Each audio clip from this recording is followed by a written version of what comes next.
Bonjour et bienvenue dans cette vidéo de leçon. Aujourd'hui, nous allons voir la leçon V6 en français en vocabulaire. Les préfixes et les suffixes. Alors, on va commencer par les préfixes. Les préfixes, alors, c'est toujours en premier dans le mot. C'est des petits... comment on pourrait dire ça? Un peu comme des syllabes. Tu vois, mal, pré, un, re, des... c'est des petits mots comme ça, para, qui permettent de changer le sens du mot. Par exemple, tu as le mot pluie.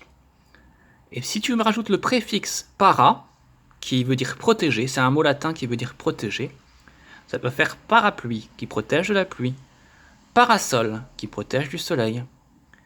Par exemple, si je te disais quelque chose qui protège des chutes, quand tu tombes de l'avion, eh ben, tu vas dire un parachute, protège des chutes.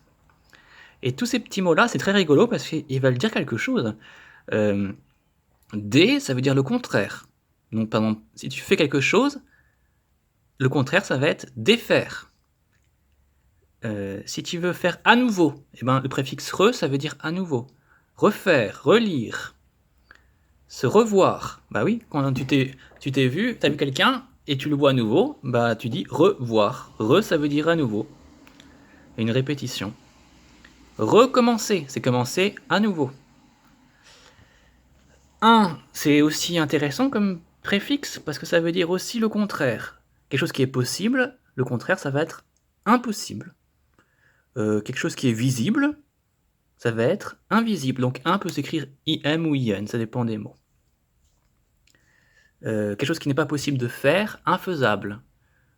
Ou quelque chose qui est cassable, bah, si c'est pas cassable, c'est incassable. Tu vois, c'est plein de mots comme ça qui changent le sens grâce à ces petits mots latins qu'on appelle des préfixes qui permettent de changer le sens du mot. Pré, ça veut dire avant. Donc la préhistoire, c'est avant l'histoire. Mal, bah, c'est pareil, c'est aussi le contraire. Heureux, malheureux, bah, qui n'est pas heureux. La malchance, bah, c'est pas de chance. Voilà, alors les suffixes, en fait, c'est la même chose, sauf qu'ils sont à la fin du mot. Les suffixes, c'est plus compliqué, je trouve. C'est difficile de les percevoir. Par exemple, tu as le verbe laver. Si tu dis lavable, bah, ça change le sens. Ça veut dire qu'il peut être lavé. Faisable. Le able, en fait, ça veut dire qui est capable de faire. Donc, qui est capable d'être lavé, lavable. Faisable, qui est possible de faire. Tu as aussi d'autres suffixes. Le verbe imprimer, si tu dis imprimeur, c'est celui qui imprime. Bon, les suffixes, on va pas trop insister, tu les reverras en CM1.